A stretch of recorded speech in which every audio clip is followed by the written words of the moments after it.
Okay, now follow me.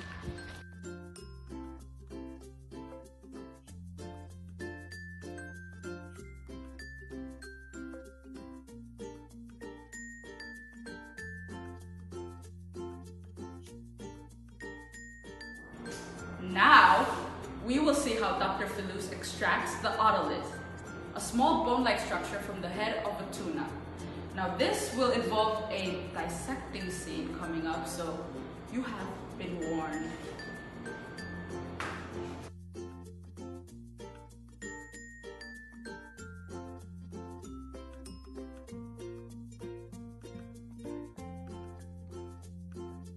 Okay, so here we are.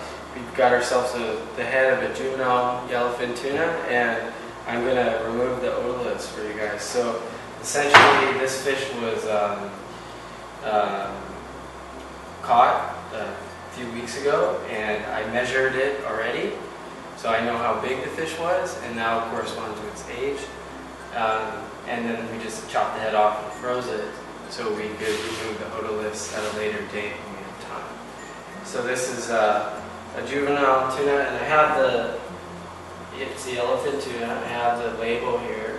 So this fish was caught on March 30th, and it's 34 centimeters long. So that we know, and I'm just going to write that down on my little label that's going to go in the tube.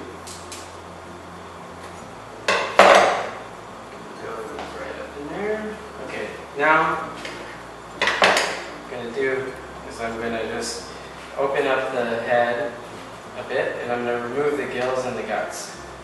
So what I do is I kind of pop it like that, take a knife, a little scalpel, and cut right here. Then I take my finger, and I have to rip all the gills and the guts out. If you want to see, this is going to be trash, or for the dog. And what you can see here on the underside is there's actually, this is like underneath the fish's head. So looking for the top, you've got the eye, and right kind of just behind the eye, the fish's brain is like right up in here somewhere. And so to remove the otolith, which is sitting right underneath the brain, I'm actually going to flip it upside down, and right in that same position, you see there's this little, this is where the vertebrae are meeting the head of the fish. And so this is like right where the brain, underneath this is the brain. Or just above this, I guess, would be the proper orientation if you're looking at it from the right side up. So I'm going to cut this, cut along the side, and crack it and try and remove the otoliths that are underneath this bone. So to do that, first I'm going to take a knife, and I kind of cut from the side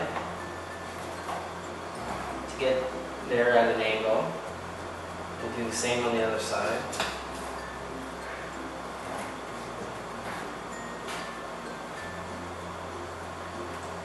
Okay, and then right across that bone, I'm going to use a scalpel, and I'm just going to cut that bone just deep enough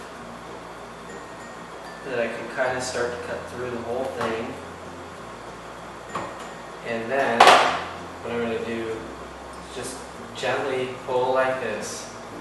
And so what I've done now, so right here I've now opened up this whole area, and if you see this white matter, that's its brain.